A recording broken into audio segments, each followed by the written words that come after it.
Ladies and gentlemen, the story you are about to hear is true. Only the names have been changed to protect the innocent. NBC brings you Dragnet.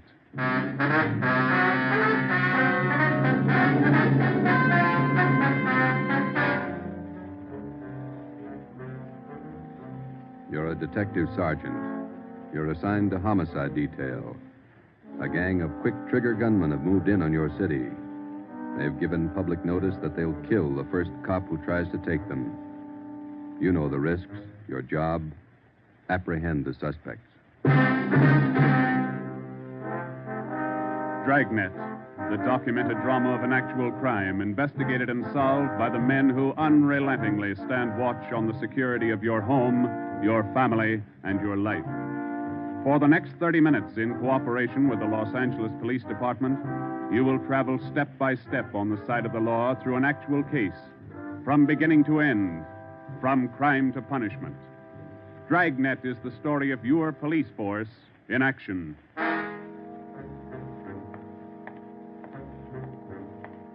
It was Wednesday, April 17th. It was warm in Los Angeles. We were working the night watch out of homicide detail. The boss is Ed Backstrand, chief of detectives. My partner's Ben Romero. My name's Friday. I was on the way back from the record bureau. It was 4 minutes to 6 when I got to room 42. Homicide. Say, Ben, I pulled the package on the Raymond killing. And that proves you can still read, Friday. He said it, Joe. Your pal, Fred Lindsay. Hiya, Fred. What's doing? Busier than you are. We know what we're looking for. Just having a little trouble finding them. That's the way it is with automobiles. They misplace so easy. Not normally, they don't. We've got a small-size epidemic on our hands. Well, don't let us keep you, Fred. Just ducked in here for a breath of calm air and to invite you to dinner for the last time. The wife and I are still waiting for the first time. How about it, Joe? Ruth's got a new pressure cooker. Your sister-in-law visiting you again, huh? No, on the level. Not selling a thing. Come on. Who is it this time? My cousin. But she's awfully pretty, Joe. Oh, why do you guys insist on trying to marry me off? Me and Fred went down fighting, but it kind of grows on you after a while. Now, tell me, what is it about a married man? Just can't stand to see one single man left in the world. How about it, Joe? Tomorrow night at 7, okay? Okay, tell Ruth I'll be there. It figures that he's got to run out of kinfolks pretty soon. Fine, we'll be expecting you. Got a stakeout tonight, but tomorrow I'll be clear. Anything big? Nothing definite, Ben. Just to follow up on those stolen cars. See you, men. So long, Lindsay. Joe, you'll like my cousin. Oh, never say die. What a character. You just catnip the women, Joe. Yeah. Well, here's that Raymond package. Let's check those dates that Backstrand wanted, huh? Wednesday, April 17th was just routine. A dinner date I tried to get out of, some paperwork that the chief wanted done, and a hot, sticky day. Too hot to wear a suit of clothes. Sometimes it's like that. A day starts out being routine. By the time it comes of age, it's got a personality all its own. At 10:23 that night, Ben and I were just finishing up the paperwork, and Ed Backstrand opened his office door. Friday, Romero just got a hotshot call. What you got, Skipper? Hold up and shooting at Hooper and Esperanza, code 3. Code 3. That means red light and siren. It was 10:32 when Ben and I pulled up at the corner of Hooper and Esperanza. It was a bar in the basement of a building on the south side of the street. A radio car was there, and the two officers were holding the crowd back. A man was talking to one of the officers who turned and pointed to us. As Ben and I got out of our car, the man hurried over to us. You're the detectives? That's right, Sergeant Friday. My name's Cummings, R.L. Cummings. I own the bar. This is terrible. There was a gunfight downstairs. Uh-huh. Come on. Where's the ambulance? One of the officers in the radio car said we needed the coroner. Did you see the actual shooting? No, I didn't. Here's the fellow that was shot. Oh, there's Jones from the crime lab. Hello, Friday. Romero. Hi, Lee. What do we got here? Pretty bad. Looks like a shotgun. Close range. He really got in the way of it. Ben. Yeah. It's Fred Lindsay. Motor theft. He was on a stakeout, Lee. Tell us about it, Mr. Cummings. You know this fellow, Sergeant? Yeah, we know him. What happened? We had a holdup tonight. 3 men. Yes, go on. Well, business was good, real good. We had a large crowd, and I was happy about that because I've been trying to sell out for a long time now. I've been showing the place to different parties all week long. I had a fella coming over tonight to take a look at it. What time was that? Oh, a little less than an hour ago, about 9:30. I see. Go ahead. It was almost time for this man to show up, so I called Eddie, that's my bartender, and I told him to kind of keep a lookout for the man because I was going back to the office to get the books ready to show. You know how it is when you want to sell a business.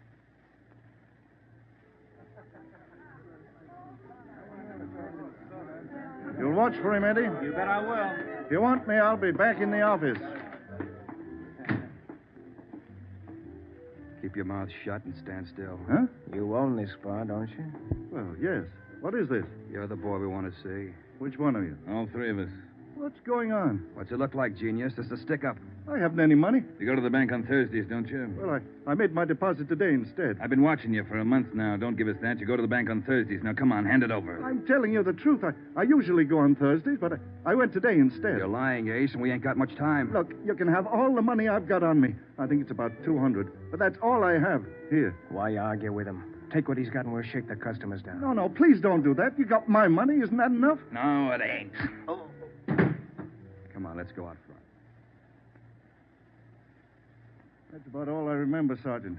When I come around, I was lying on the floor of my office. You better have somebody take a look at that cut on your face. Yeah, I'm going to right away. There's my bartender. He saw the fight. What's his name, Eddie? Yeah. Eddie. Yes, sir? These men are detectives, Eddie. Will you tell them what you saw? Oh, it was pretty rough. And tell us what happened when they started to shoot. That fellow the coroner just took out of here sure was long on nerve. Took on all three of them single-handed. Uh-huh. Tell us what you saw. You ought to get that fellow's name. Sure had a lot of nerve. Took over just like he was a cop. He was a cop. Now, what did you see? I pegged him for a cop. Well, he was sitting up at the bar. Been nursing a bottle of beer for about an hour.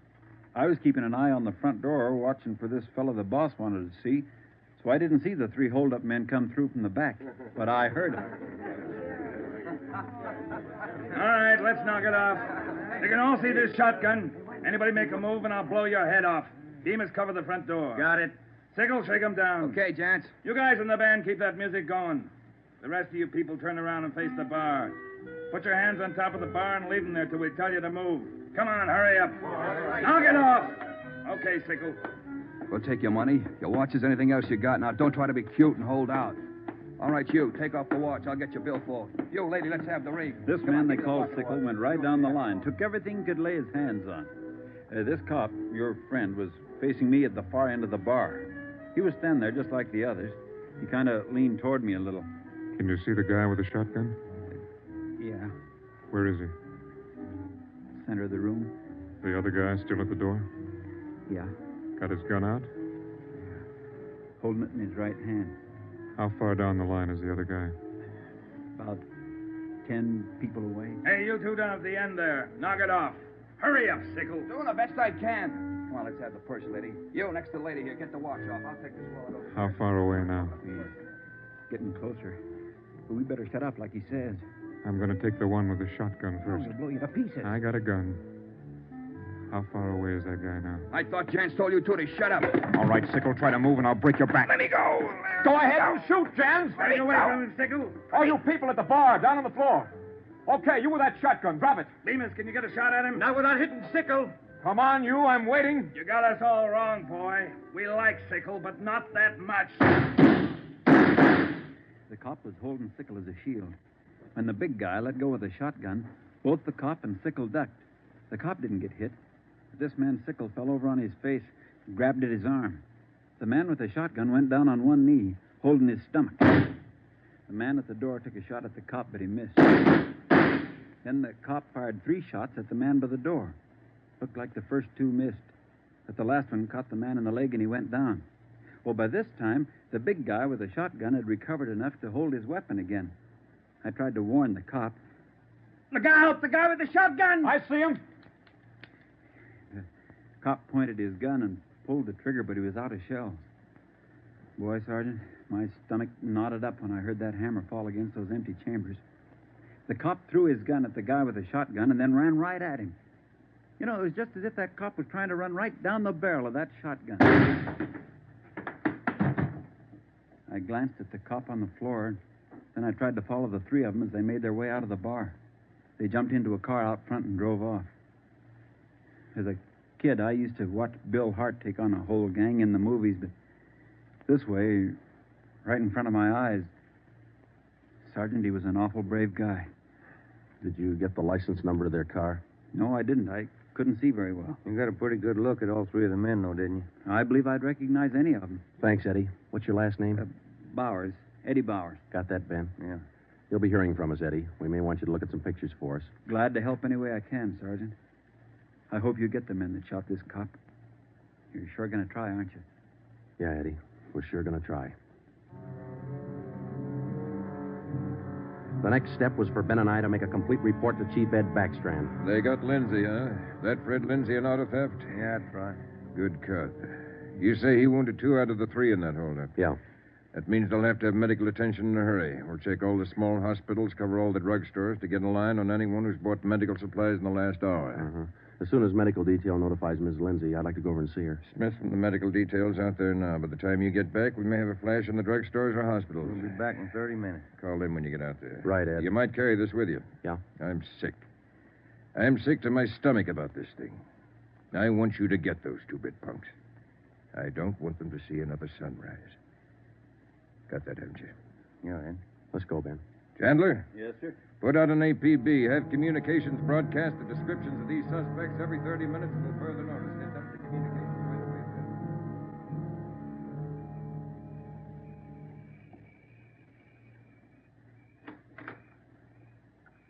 Hello, Joe. Come in. Thanks, Ruth. Sit down. Ruth, you know how we all feel. It's all right, Joe. You're married to a cop. I guess you're meant to expect things like this. He'll like that. Fred and I used to discuss the possibility of this. Used to worry about him. I used to worry a lot, Joe. All those nights when he was away and the days, I used to worry. Now I know he's safe. Anything you want or you need? Thanks, no, Joe. Anything at all that I can do? Yes, Joe. I think there's something you can do. You and Ben are assigned to this case, aren't you? That's right. Then be careful. Just thinking that you and Ben will have to face those killers. Ben's wife. Be careful, Joe. Yeah, Ruth, we will. Oh, sure. I want to see you get the men that did this to Fred. More than anything, I want that. No more heartaches. Yeah. Thanks for coming by, Joe.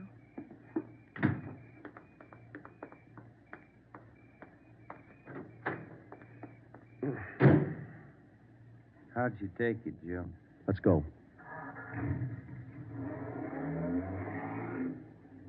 Joe, how'd you take it? You're married, Ben. You figure it. It was 11:30 when we got back to Central Division. As we walked into the squad room, Backstrand was waiting for us. Friday, we just got our first lead. We've located a druggist who said he sold some medical supplies to a man about 45 minutes ago. There's the address. Pretty close to the scene of the shooting. Hop out and see him right away. The Rex Pharmacy was exactly 14 blocks from the Red Feather Bar where the shooting took place. Rex Pharmacy was like your corner drugstore, complete with apothecary jars and shower curtains. The druggist was the same little man who's been prescribing sulfur and molasses since you were a kid in school. Just about ready to close. What can I do for you, gentlemen? We're from the police department. I've been halfway expecting you fellows. We got a report that you sold some medical supplies to a man about an hour ago. Yes, sir, that's right. It's like I was telling those other officers that were here a while ago. There was something funny about that little fellow. How you mean? Well, for one thing, he came in here sweating quite a bit. Of course, it's a warm night, but he seemed terribly nervous. Anybody with him? No, he was all by himself. What did he buy? Well, it wasn't so much what he bought, but how much. What do you mean? Oh, you know how most people buy iodine, a little 10-cent bottle. He bought a couple of pints. Then there was all that gauze and adhesive tape. Bought enough to repair a small army. Cotton, box of swabs. Then he asked me something that made me wonder. What was that? Asked me if I had something to probe with. That's just the way he said it. Something to probe with. I asked him, what do you want to probe for? What'd he say? Said a splinter. I told him a sewing needle would do the trick. He said, forget it, and then he paid me and walked out. Uh-huh. Could you describe the man? He's a small man, This presentation dark. has been restored Like I by said, real awful work nervous. You think you could identify him? Oh, sure I could, if I ever saw him again. What, did he leave on foot, or was there a car outside? Left in a cab, parked right out in front. Couldn't miss it. Did you happen to take down the license number? Well, no, I didn't. But I did jot down the taxicab number. Would that help? Taking down cab numbers isn't exactly in a druggist's line, but because he had the presence of mind to do that one small thing, we accomplished in 10 minutes what could have well taken as many weeks. Maybe with this small wedge, we could do what Backstrand wanted us to do, get the killers before another sunrise. Well, it was close to midnight when we stepped into the drugstore phone booth. I called the cab company, got the night supervisor. I gave him the number of the cab, and he checked his location chart. Cab 375 was operating out of a stand at Wilshire and Greenhaven. He was the right driver, and he remembered the fare. Sure, I know who you mean. A little guy. Seemed in a big hurry. It was a long fare, though. I took him out to Inglewood. Wait till I check my log sheet. I'll give you the exact address.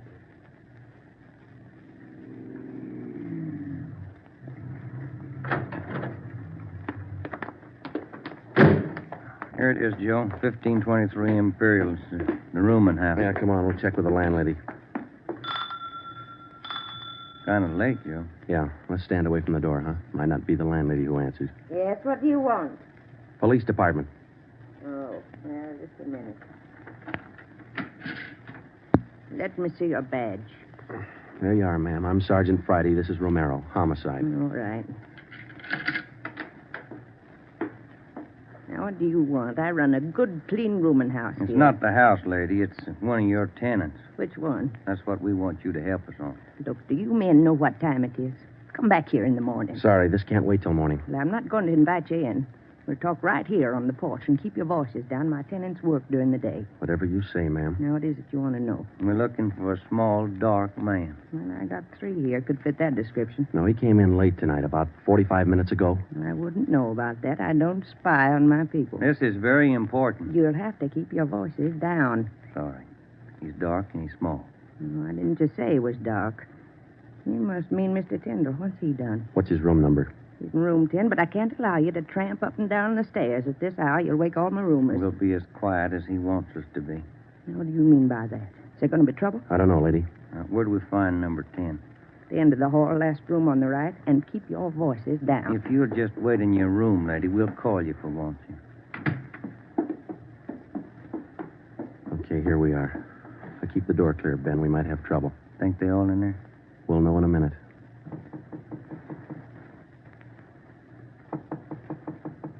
Who is it?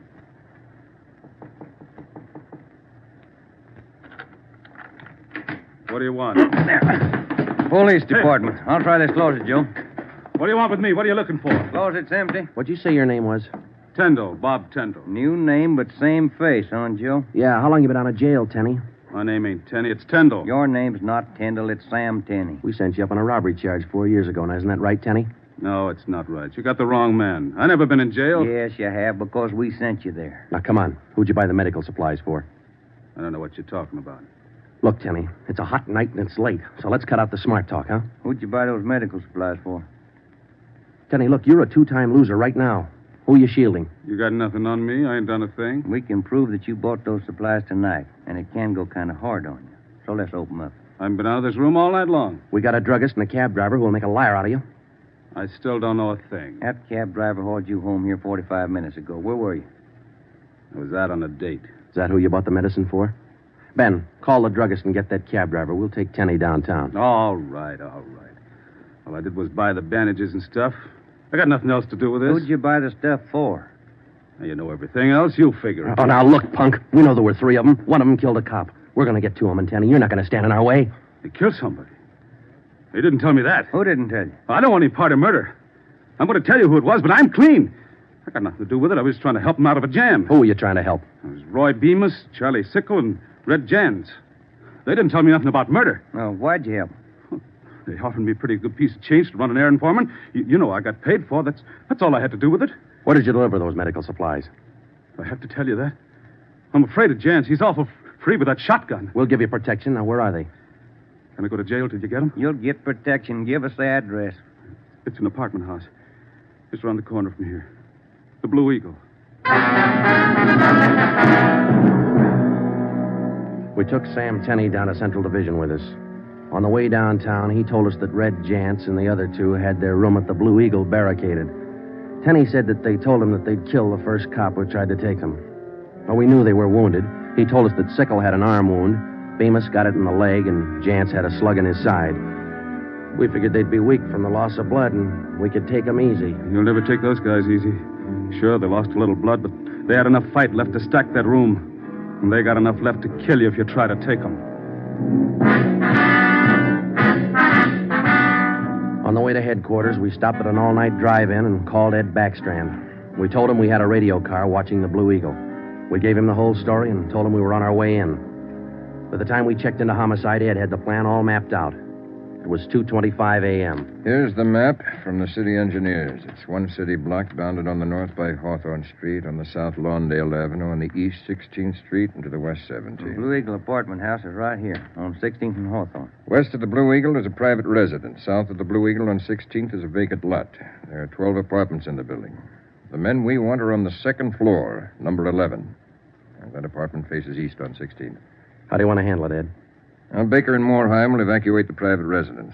Friday and Romero clean out the apartment building. Right, Skipper. All traffic is being diverted. The entire block is completely isolated. We'll throw up a cordon. As soon as we clear the residence, nobody goes in, nobody goes out. Will you brief us again when we get there, Ed? I'll give you all the briefing you need right now. Get this. These guys have already killed a cop. I don't want to lose any more. You know they're heavily armed and they're desperate. Have the men draw shotguns, tear gas, and Tommy guns. I'll take care of that, Skipper. All right. Now, we're not going in after these punks like tin horn heroes. We're going after them, and we're coming out alive. All of us. What time is it, Friday? 2:37. Not much time till sunup, is it? It was a code 2. That means red light and move fast. Backstrand figured we needed 6 squad cars, 4 men to a car, the police public address truck, ambulance, and floodlights.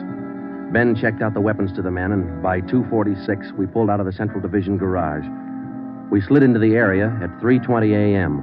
The 6 squad cars and the public address truck took up their positions. The floodlights were rigged and ready to turn on at Backstrand's command. The machinery was set to roll as soon as we got the neighborhood cleared. Ben and I evacuated the Blue Eagle apartment house. How many does that make, Joe? Well, we've cleared 9. 2 to go. Here's apartment 10. The killers are right next door. Joe, I'd like to kick that door in right now. Take your time, Ben. We'll get to him. Quiet now.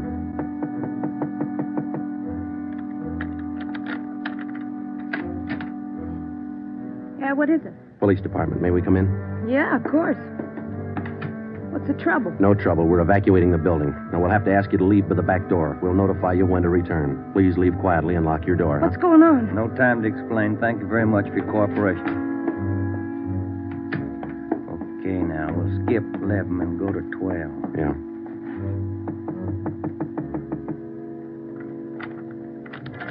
Yeah? Who are you? Police department. Can we come in? Sorry to disturb you at this hour. We're evacuating the building. Please hurry and leave quietly by the back door. You'll be notified when to return. Lock your door when you leave, thank you. It was 4:10 a.m. Everything was set now. The neighborhood was completely cleared. The entire block was empty except for apartment 11 on the second floor of the Blue Eagle. I left Ben to watch the door of apartment 11. I went downstairs and across the street to join the rest of the men. It was Ed Backstrand's show from here on. That's it, Ed. All set. Baker, Moorheim, all clear? All clear, Chief. Baker, you and Moorheim take 3 men and cover the rear of the building. Right. Is that detail covered Hawthorne Street? They're all set, Ed. How about the vacant lot? Taken care of. The rest of you men? Yeah. Friday and I are going into the building. We'll try to get him to come out now. Johnson. Yes, sir? Come with us and keep us covered. Let's go.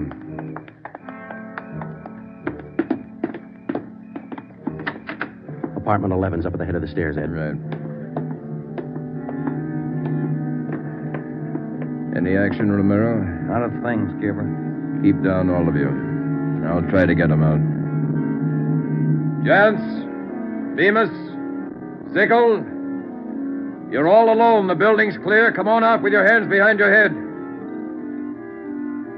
Come on out, gents, or we'll come in and get you. You hear me? I hear you, Ed. Come on, let's get out to the street.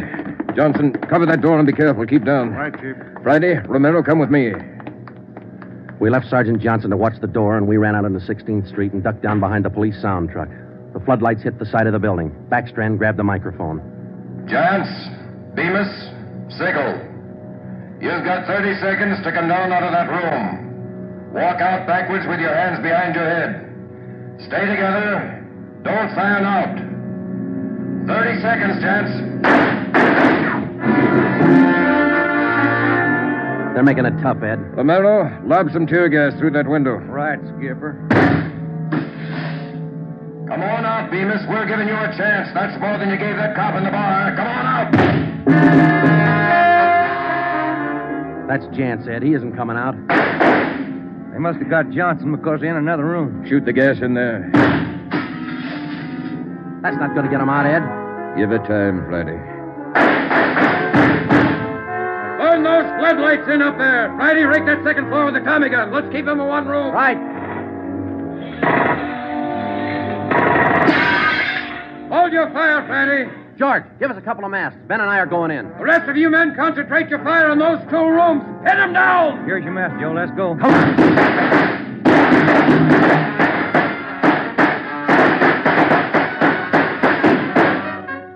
Put that mask on, Ben, and keep down. Yeah, wait a minute.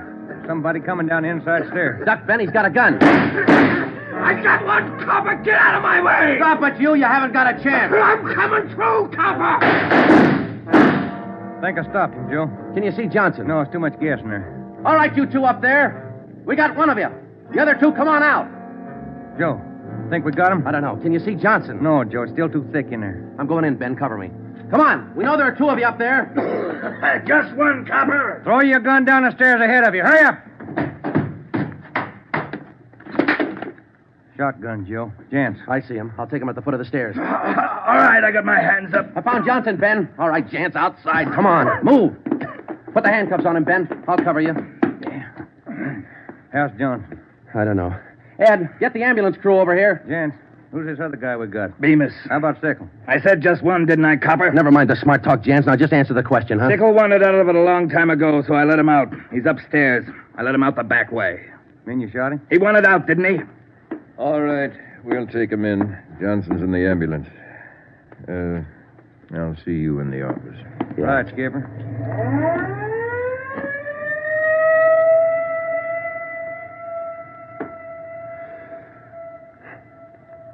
How about a smoke, huh? No. Yeah. Here you go. Backstrand said he didn't want those men to see another sunrise. Yeah. 5 minutes to 5, Joe. Sun ought to be up. Yeah. But look, Ben. It's cloudy. Guess we'll never know, huh?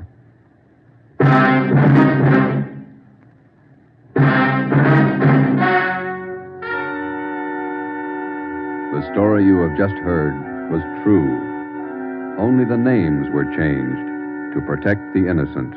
Edgar Red Jans, the sole survivor, was tried and convicted and sentenced to be put to death in the state penitentiary in the manner prescribed by law.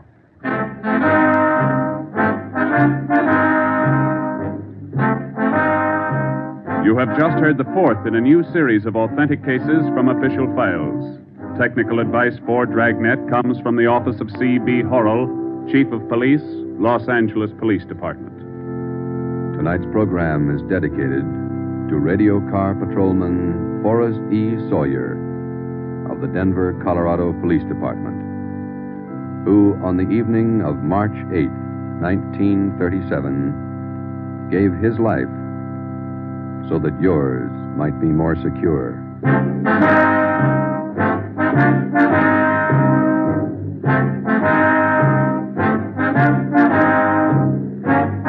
Dragnet came to you from Los Angeles.